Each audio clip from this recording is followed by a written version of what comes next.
Siya na POV. Napabalikwas ako ng upo kinaumagahan, dahil may naalala, si Ziviel. I mean si Vinyo Zane. Dinala niya ba ako sa kama, after kong makatulog sa lamesa kagabi, tapos ngayon nakatakas na siya? No way. Agad akong bumaba ng kama, at nagsuot ng indoor slipper, at tumakbo papuntang guest room. Pagkarating sa kwarto ni Zane, ay agad kong pinahit ang doorknob, at binuksan ang pintuan. Agad naman akong natauhan, nang makita si Zane na nasa ibabaw ng kama, natutulog at nakahiga ng padapa. Walang pang itaas, at tanging kalahating katawan lang ang natabunan ng blanket na kulay gray. Wala rin ba siyang pang ibaba? Mabuti at nakatulog ako kagabi na may saplot, dahil minsan hindi ako makatulog unless, kung nakahubot-hubad akong natulog. Siya kaya, lumapit ako sa kama, hindi para silipin ang pang-ibaba niya, kung may nakatabon ba na tela o wala. Ayon sa relo ko, ay 8 o'clock na ng umaga. Ano kayang pwedeng ulamin, o kainin ngayong breakfast? Ay poloka, mahinang sabi ko, paano ba kasi, bigla na lang tumihaya ang lalaking ito na natutulog sa kama. Nakatayo na naman kasi ako sa may gilid, at pandesal. Binilang ko ang buns na nasa kanyang tiyan, for sure busog na ako sa 6 packs niya, kahit walang palaman, yummy. Do you like what you see? Yeah, perfect. Walang pag-aalinlangan ko na sagot. Seems like you're enjoying the perfect views again, Miss Cole. And that moment I knew I'm fucked up. Again and again. Agad kong binato sa kanya ang unan na nalaglag sa kama. Hindi asa ka. Pumunta lang ako dito para gisingin ka, nakakain na tayo ng almusal. And for your information Mr. Mornet, hindi ko po pinagpapantasyahan yang 6 abs mo. I won't believe you. Namewang ako habang nakadungaw pa rin sa kanya, at siya naman ay nakaupo na at nakahilig ang kanyang kalahating katawan sa headboard, habang may ngiti sa kanyang mga labi na nakatingala sa akin. Totoo nga, bahala ka dyan. Kung ayaw mong maniwala then wala akong pakialam, poloka, ano ba? Paano ba namang hindi ako sisiga, na bigla niya lang akong hinatak papunta sa kanya? Kaya tuloy nabagsak ako sa kama, at pumaibabaw siya. Ang lakas ng tambol ng puso ko na kumakarera. Vinyo, tawag ko sa pangalan niya, at may pilyong ngiti ang gilid ng mga labi niya. You know what? I really don't know the main reason why you kidnapped me. I don't know what's running in your head right now, young lady. What is your plan for me? This innocent face, tempted lips. I don't know what is behind this mask of yours. I hope this is good intention because as far as I know, you are an architect and a model at the same time. If they found out that you're doing this for some reason, and then I don't know what will happen to your career after all, young lady, mahabang sabi niya, at dahil naintindihan ko, kaya nanginginig ang kalamnan ko, dahil sa paalala niya. Itinulak ko siya sa dibdib niya, at nagpatianod naman siya. Umalis siya sa pagkadaigan sa akin, at naglakad patungo sa banyo. Hinawakan ko ang dibdib ko, dahil malakas pa rin ang kabog nito. Realization hit me. Narinig ko ang tubig galing sa shower, kaya agad akong umalis sa kama niya at lumabas. Imbis na pumunta ako ng kwarto para magmukmak, ay lumabas ako ng bahay, at pumunta sa dalampasigan. Sumalubong sa akin ang pang-umagang hangin, at sinag ng araw, at bughaw na dagat.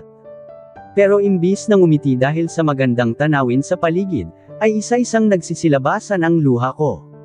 Tumakbo ako papalayo muna sa beach house, para hamupo itong sakit na nararamdaman ko, dahil sa sinabi ni Ziviel, Vinyo Zane ewan ko, saan ang tamang pangalan niya. Dahil sa sinabi niya, tama siya na masisira ang mga nasimulan ko na career, dahil lang sa pagkidnap sa kanya. Pinahid ko ang mga luha ko, at pumunta sa dagat para lumangoy.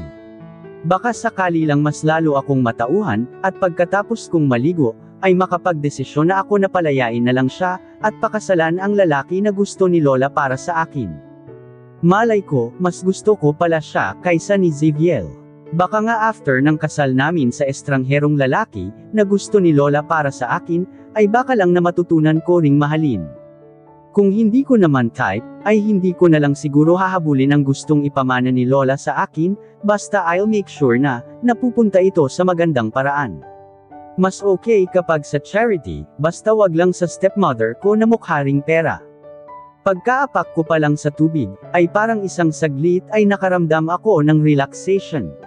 Malamig pero masarap sa pakiramdam, lalo at natatapakan ko ang mga buhangin.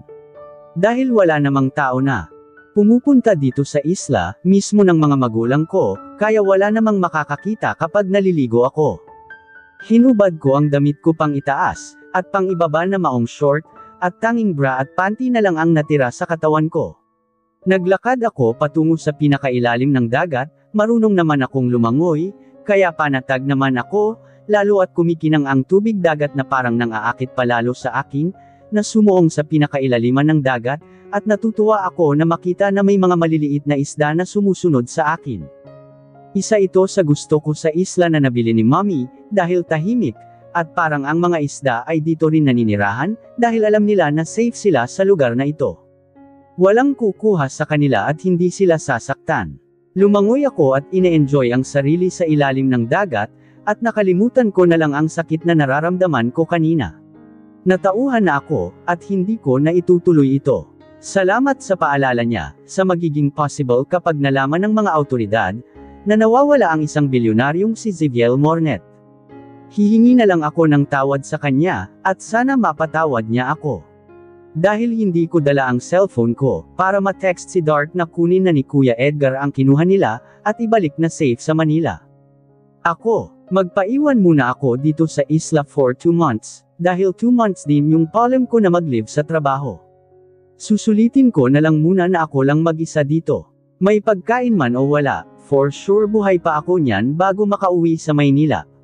Kumuha muna ako ng hangin, at maya-maya ay binalik ko ulit ang sarili sa tubig, natutuwa ako sa mga nakikita ko sa ilalim ng dagat. It really amazed me, na may ganito sa mundo, lupa at dagat, at kung wala itong tubig na ito for sure, sobrang ganda ang mga nakatago dito. Para akong bata na nakawala sa lungga, at isang bata na walang ibang iniisip na trabaho at stress. This is heaven for me. Minsan, sinusundan ko ang mga isda na lumalangoy, pero kung sobrang lalim na, ay hindi na ako sumunod pa, lalo at wala akong ni isang oxygen tank sa katawan, para makakuha ng hangin sa ilalim ng dagat. Ramdam ko na ang pagod, kaya lumangoy ako paitaas, para magpahinga muna, pero wala pa yata ako sa kalahati, nang bigla na lang naninigas ang kanang pa ako. Bigla akong nataranta kaya nakainom ako ng tubig dagat. Oh God! Sinubukan kong bilasan ang paglangoy papunta sa itaas, pero parang hinahatak ang mga binti ko pa ilalim. No! Dito na lang ba ako? Kasalanan ko dahil hindi ako nagsuot ng gear, pero akala ko kasi hindi ko maramdaman itong sakit ng mga binti. I cried, wala na akong ligtas pa kundi hayaan ang sarili na hatakin ako pa ilalim. This is it ha! Mas malala pa pala itong punishment, kaysa sa mga naiisip ko kanina. Nakakalungkot lang na, I will die under the sea without someone to know, flashback. Don't worry, Mr. Mornet. She's fine. Thanks Doc. Narinig kong may nagsasalita, pero hindi ko alam kung nasaan. Gusto ko man idilat ang mga mata, pero sobrang bigat ng mga talukap ko. Manhid ang mga katawan. Hindi ko alam kung bakit. Galing ba ako sa bugbugan, at ganito ako kaina ngayon. Dahil sa sobrang sakit ng ulo at katawan ko, kaya mas mabuti na lang na ipahinga ang sarili ko. Baka mamaya maging okay rin ako. Sayang lang at hindi ko masasabayan si Lola Alma sa almusal, kung anong oras na ngayon. Kung pupunta siya sa kwarto ko, ay for sure dyan niya palang malalaman na may sakit ako. Maya-maya naramdaman ko na lang na nasa ospital, o pinapunta na ni Lola ang mga nurse sa bahay. Para tingnan ako, hindi titigil si Lola Alma na kulitin ang mga doktor, para lang ako ay gumaling. Pero ngayon, na hindi niya alam na ganito ako kaina, kaya hihintayin ko na lang siya. Mas lalo kong pinaikit ang mga mata ko para makatulog ulit ako. Babawi ako sa iyo Lola. Pagkatapos naming maglaro ng volleyball, ay agad akong pumunta sa locker ko para magkapagbihis na ako ng bagong damit.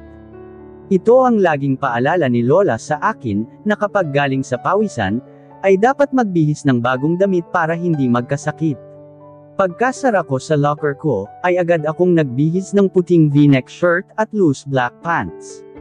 Walang estudyante pa na pumasok, dahil nasa field pa ang halos karamihan. Nagmamadali kasi ako dahil natatakot na maabutan ng mga kaklase ko, o di kaya ibang section. Pero nagkamali yata ako ng timing, nang makitang papasok na sila ng girls' locker room. Ladies, ang nerd na si Shana Cole, nandito na pala sa locker, nagmamadali ang loka-loka. For what? Para makatakas ka sa amin. Galit na sabi ni Darla. Hindi ko siya pinansin, at diretso lang ang lakad patungo ng exit door. Dahil isang principal ang tatay niya sa school, kaya siya ganito, mapagmataas sa kapwa, na kahit nananahimik lang ay inaaway niya, lalo kung hindi nasusunod ang gusto niya. Kaya tuloy kahit ako na bagong lipat lang din ng school dito sa Pilipinas, ay kailangan ko pang mag-adjust, pero sa kasamaang palad, halos ang mga kaklase ko ay ayaw sa akin. Ayaw nila akong kausap, hindi naman yun problema sa akin. Kaso nga lang pati ako dinadamay nila. Hindi lang si Darla, ang may galit sa akin, marami pa. Hindi ko lang alam kung bakit. Dahil ba sa nerd akong manamit, at tahimik lang, hindi kasi nila alam na nagluluksa ako, kaya ako tahimik, or galit sila dahil sa estado ng buhay na meron ako, hindi ko na alam. Nasa labas na ako nang hatakin ni Darla ang buhok ko sa likod, kaya bumagsak ako sa sahig, at tumilapon pa ang eyeglass ko. Hindi ko sila pinapansin, habang tumatawa at iniinda na lang ang sakit ng puwet ko, dahil sa pagbagsak kanina, dahil hinanap ko muna ang eyeglass ko kung saan tumilapon. Kinapa ko ang sahig na maabyutan ng mga kamay ko, pero wala talaga akong mahanap. Yung eyeglass ko, please, have you seen my eyeglass? I'll really need it. I can't see kasi eh. Naiiyak ko na sabi. Pero imbis na tulungan ako, o ituro kung saan nakalagay ang eyeglass ko, ay narinig ko na lang ang malakas nilang pagtawa. May narinig ako na may naglalakad patungo sa gawi ko, sayo ba itong eyeglass, nerd? Boses ni Darla ang narinig ko.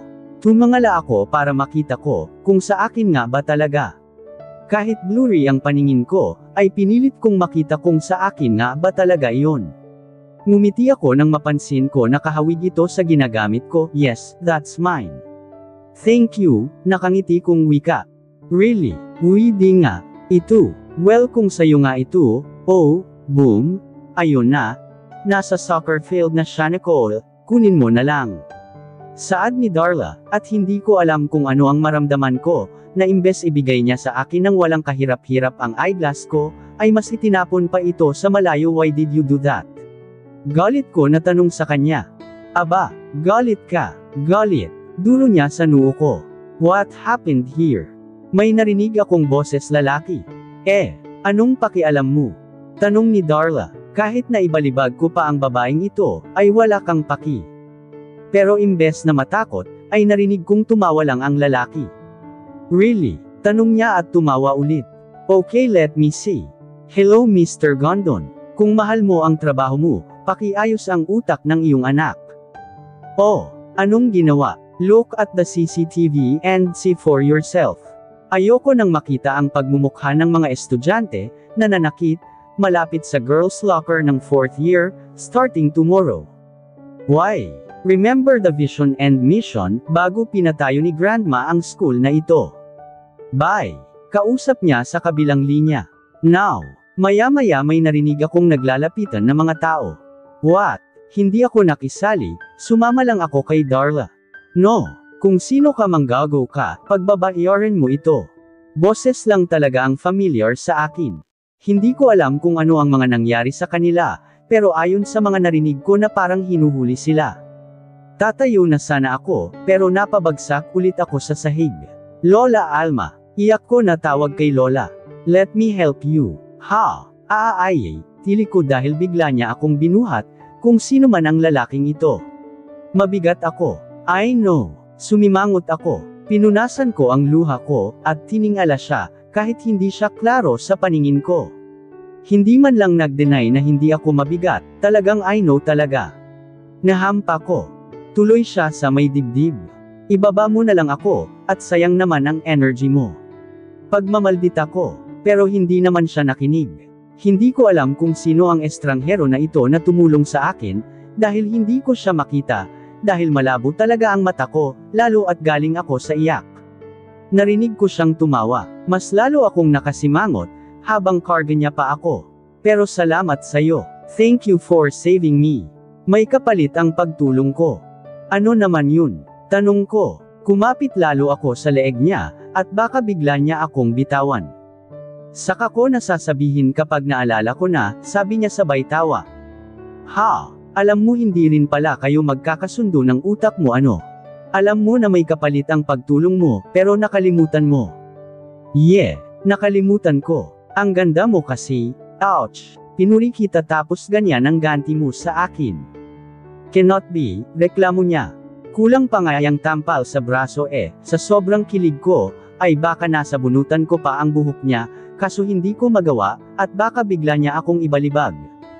Hindi kasi iyan ang pinag-usapan natin, tapos ikaw naman itong nagiba, sambit ko. Just because, basta, we're here. May narinig akong tunog ng pagbukas ng sasakyan. Tinulungan niya akong makaupo sa front seat ata ito, dahil sa mga nakakapa ko. Feeling comfortable now. Tukoy niya kung saan niya ako pinaupo, sa kanyang sasakyan yata. Anyway, bahala na, nakasakay na ako Kaya tumanggo na lang ako. We'll go first to the hospital, para matingnan at ma-check ang mga galos mo, at hahanap na rin tayo ng eyeglass na para sa'yo, napangiti ako dahil sa sinabi niya. I don't know him, pero kuyang-kuya siya sa akin. Paano ko kaya siya mababayaran? Thank you, my hero. My hero? Ulit niya kaya natawa ako. Ayaw mo ba? Ano ba ang pangalan mo, at iyon ang itatawag ko sa'yo? Na, I prefer the first one, aniya kaya ngumiti ako, kahit sobrang labo niya talaga sa mga mata. Hindi ko siya makita ng maayos, hanggat wala akong salamin. Hayes, bakit ba ganito ang kalagayan ko? Subukan ko kaya yung sinabi ni Lola na surgery sa mata. Based sa result ng laboratory, ay maayos naman siya, wala namang damage, o nabali na buto-buto kung saan siya unang nabagsak, namumula lamang ang kanyang puwet, o tinatawag na gluteus maximus, kaya bibigyan kita ng ointment at pain reliever para gumaling ka na. But of course, a little reminder na dapat mag-ingat na next time. Okay darling. Yes po, thank you po, sabay naming nagpasalamat ng kasama ko. Narinig kong bumukas na ang pinto, hudyat na umalis na ang nurse sa room kung saan ako dinala. Anong nararamdaman mo ngayon? Tanong ng hero ko. Ngumiti ako sa kanya. Medyo okay na ako. Salamat sa pagtulong sa akin, kung wala ka siguro kanina, ay baka hindi na ako makakauwi pa na buhay sa bahay namin. Don't worry, pagbalik mo sa school, ay walang sinumang mananakit pa sa'yo, dahil nandito lang ako sa likuran mo. Babantayan kita as I promised, okay. Talaga, excited ko na tanong. Ay hindi talaga, hahayaan lang kita, aniya kaya napanguso ako. Bad mo naman, hindi pala totoo ang mga sinabi mo, sana hindi ka na lang nangako para hindi mapako, Ray. Bakit mo pinitik ang noo ko? Kasi ang bilis mong maniwala. Inaasar lang naman kita nung panghuling sinabi ko, at totoo yung nauna. Ano, kaya mo na bang maglakad? Next nating titingnan kung anong bagay na eyeglass para sa mata mo, para naman makita mo ang kagwapuhan ko, aniya, pero sa huling sinabi niya ay deadma lang ako. To see is to believe, kaya, tumanggo ako at bumaba sa hospital bed at naglakad. Ilang hakbang lang ay kamuntikan na akong madapa, dahil nataman ko ang silya na naroon. Walang magawa ang hero ko, kundi ang ilagay ako sa likod niya. Kahit nahihiyaman ako, na for sure pinagtitinginan kami ng mga tao na naroon, paglabas namin ng kwarto ng hospital, nakapigibak ako sa kasama ko, ay wala na akong paki. Ang sarap kaya sa feeling. Pagkarating namin sa third floor, ay agad akong inaasikaso ng optician, at agad pinasukat ang mga eyeglasses na available sa kanila. Pumikit ulit ako para may sukat niya ang napili namin na eyeglass sa mata ko. Pagkatapos niyang mailagay ay saka ko pa dahan-daang idinilat ang mga mata ko. How are you? At dito na po nagtatapos ang kabanata ng ating kwento, at sanay muli niyo po akong samahan sa mga susunod pang kabanata. Maraming salamat po, ingat po tayong lahat.